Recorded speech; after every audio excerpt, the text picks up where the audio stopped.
Yellow Taxi Cab Podcast. Y'all know what it is. Dawgface. Yellow Taxi Podcast. Y'all know what it is. Dawgface called wrong. I've never been in. This is historic.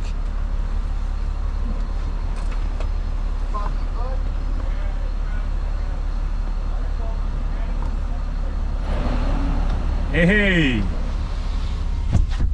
I got a new guest today on my platform. I'm so excited. A real OG, someone that I can call an OG, not because he's an OG, because what he's doing is action to be an OG.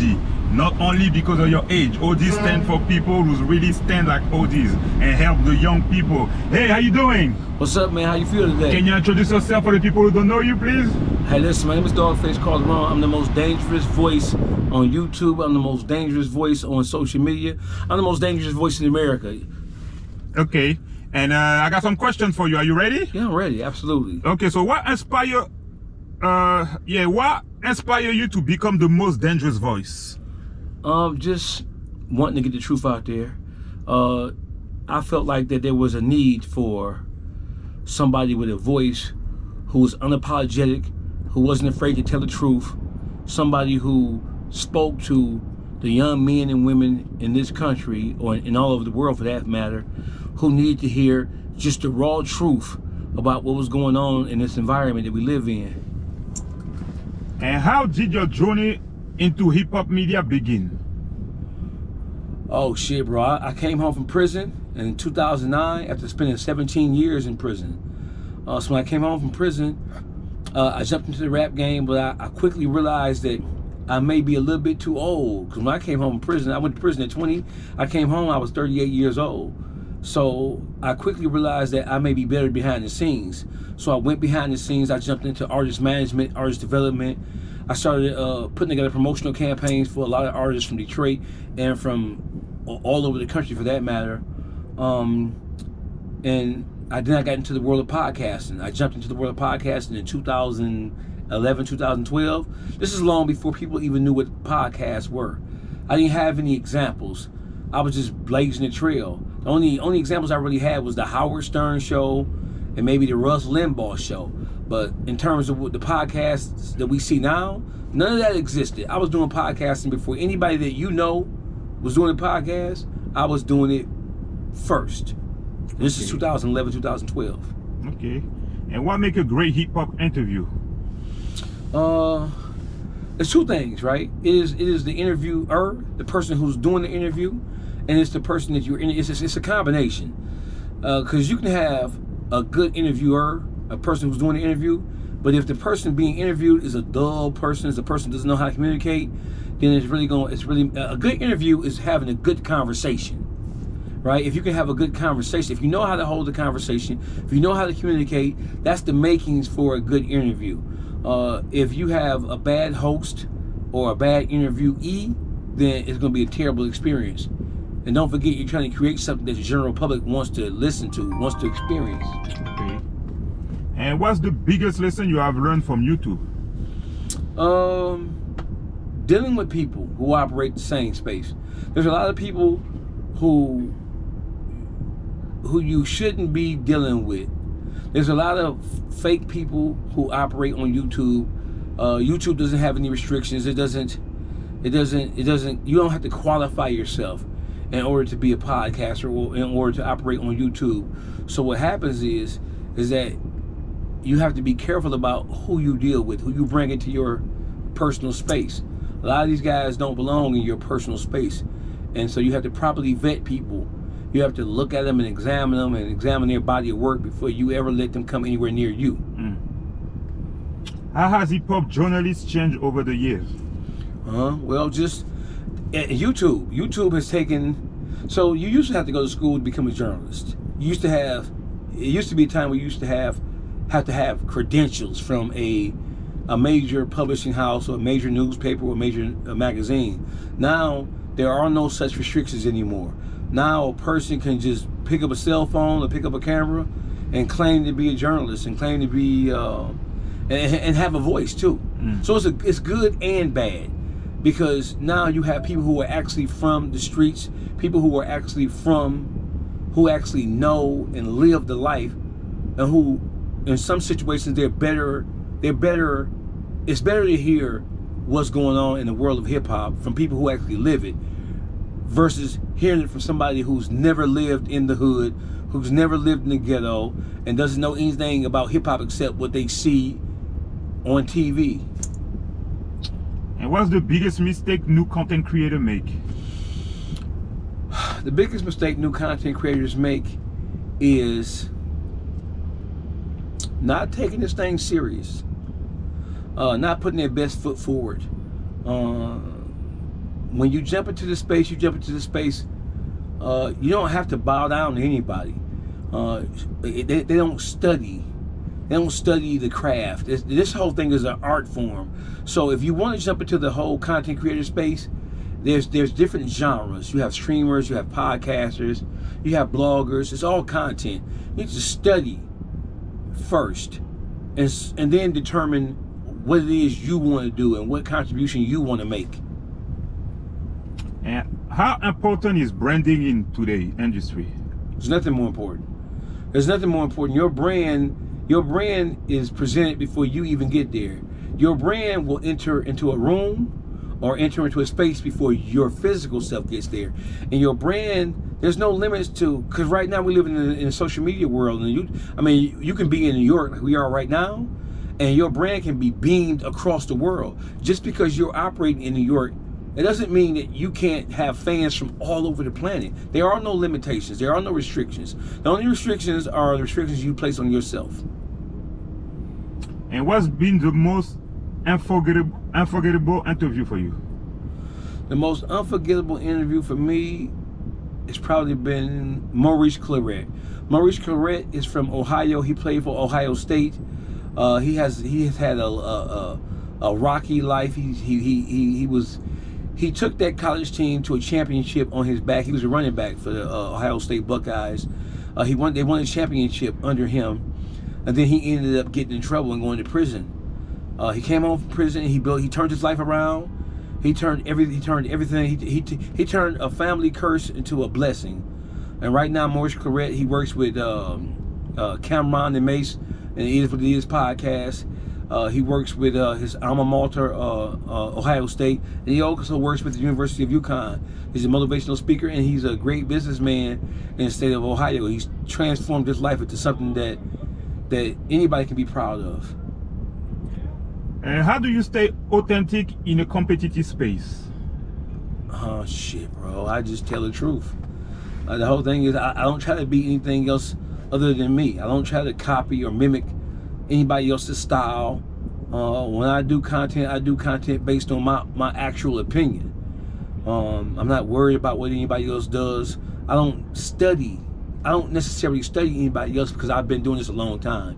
So really I'm on autopilot. So when I do pay attention to other people, I don't necessarily study them. I do pay attention to them, and I pay attention to everything. And I think being authentic is just being true to yourself. I don't try to be anybody other than myself. And when I do come across something that's nice or something that is good, something that I think is going to be healthy, beneficial, I don't mind absorbing that. But generally speaking, I already have a plan in my mind that I'm pushing, so I push my plan. And what separates successful creator from everyone else? Tenacity, not giving up. Constantly looking for ways to improve the type of content you create, because there's a lot of competition in this space, and so we have to be willing to change. We have to be willing to enhance what we have so that we can make what we do better. I'm always on the hunt for ways to make my content better and more appealing to the consumer base. And what trend are you seeing in the hip hop right now? The trend is it's a couple of different trends, but the main one is that, like I said before, being independent journalists and the podcasters and streamers, they didn't have to go through traditional channels in order to qualify. So we do have a lot of people who occupy this space who they don't really care. They're in it for the money. I'm not saying it's a bad thing, but at least study the craft. So the current trend that I'm seeing now is just people not taking it serious. and people just going for the most salacious details. People not really, they were not really asking the right questions, and then they're not really trying to get substance out of the people who they're interviewing, and they're not trying to get substance. They're not trying to provide substance, nor are they trying to encourage substance out of the space. And how do you handle criticism and controversy? I don't give a damn. I don't give a damn about the criticism, because I know I operate with a pure heart. I don't do things to be sensational. I don't do things to purposely mislead people. I don't do things just to cause controversy like some people do. I don't give a damn about people criticizing me, because I'm on my mission, and I realize that the average person is not going to understand my mission. So I don't worry about people criticizing me. Now does it hurt sometimes, or is it frustrating at times when people criticize you?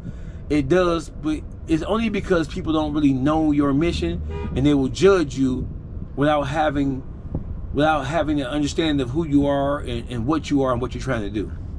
But I don't give a damn about nobody criticizing me. I can care less. What's next for Dawgface TV and YouTube Street? Taking over the world, brother. I'm on my promo tour right now. I just did Vlad TV this morning, and I'm going to do Mav Hoffa, the Mav Hoffa show tonight or tomorrow before I leave New York. And I'm just traveling across the country, just spreading the good word, brother, trying to spread the game around. Yes, sir. And what advice would you give someone starting a podcast today? Study. Know what you want to do and know what kind of content you want to create before you do it. Research it. Research what you want to do. Take notes. And try to surround yourself with people who can give you good information about how to be successful. That's key.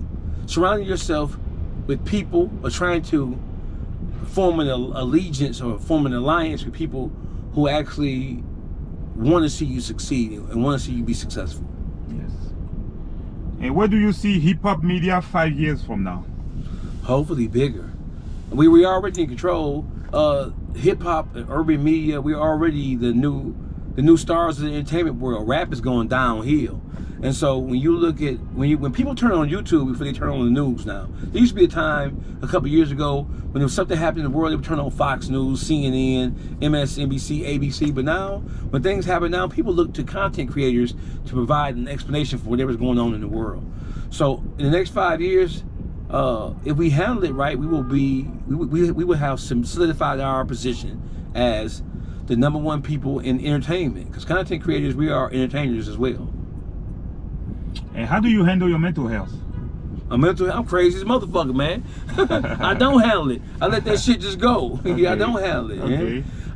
I try to I really just try to surround myself by good people, bro. Okay. That's the key to mental health. If you're around people who have hidden agendas and people who have bad vibes and bad intentions, it's going to affect you. It's going to hurt your creative process. So I try to surround myself. For me, good mental health is, because I have control of myself, for better or for worse. Good mental health is making sure I keep people away from me who are no good for me. Okay. And I see you talking about James Harden lately. Yes. Can you break down a little bit what's going on? James Harden is he's a sketchy character, brother. James Harden has a lot going on. You would think because he is he was an NBA star, he was an all-star caliber player, and he's made $400 million since he's been in the league. You would think that he would take his money, and especially because he's from the ghetto, he's from California, yeah. He's from the LA area. You would think that he would be appreciative of the gift that God gave him, and you would think that he would be using his money for something positive, something that could help enhance the world. And from every indication that I have, James Harden is not that kind of person. James Harden is a guy who came into the league and who became a star, but he still lacks a moral compass. Okay. And can you break down a little bit your issue with WAC 100? WAC 100 is a bitch ass nigga. WAC 100 is a scoundrel. He's the worst thing that ever happened to YouTube. He is a person he has no moral compass, and he's an ambulance chaser. He tries to attach himself to every issue that's negative. You never ever will hear him saying anything positive about anything going on in the world. And with him being as old as he is as a black guy, I feel like that you could talk about the things that happen in the world of entertainment.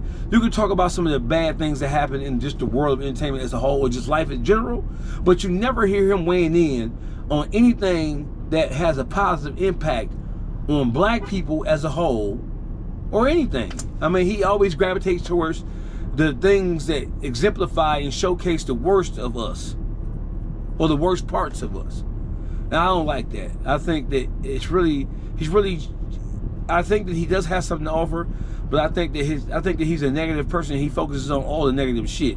If you study Whack 100, I'm gonna ask you a question. How many times have you seen him say something positive about the black experience? Never. Never. I always see him talking about snitch. He's a snitch. Yeah, all that shit. He's that, but never. Yeah, all that. You never hear him giving any real game that people can use to better themselves. No. And so that's a problem for me. Okay, I respect that. And so, wait, can you give me your top 3 rappers from Detroit? Top 3 rappers from Detroit. Yes. I'm going to say top 3 rappers from Detroit. I would say Tough Tone from the East Side Cheddar Boys, Mr. Old Boy himself, is one. I would say Hell of a. He's a producer, but he's also a rapper. He's also written some of the biggest hit records that's come out of Detroit. Solid Baby is one of my favorites. Rich Taker D-Boy is 4. Okay. So thank you for your time. I appreciate you, man. Thank you for having me. Thank you for your time. It's an honor for me to have you on my platform. Someone like you could be like so big. You don't even have to be here, but you're just doing it for support, brother, and I appreciate you. No, I'm coming. Anytime you call me, I'm coming. I'll pull up on you, man. I'll call you anytime you come to New York. No doubt. Thank you, my G. Thank you. Thank you, boss. Yeah. Yes, sir. Did you get it? Because my camera out back here went out. Yeah, no. It's still on. It's still on. Look. Oh, okay. See, he's still on. He's just shut down. All right. Thank you, guys. Thank you, bro. Thank you. If you need me, just call me or anything. I'm always around. I got you. Anything you need a ride, you need anything, just let me know. I got you, bro. All right, my G. All right. Thank you. Nice to see you. Thank you, my G.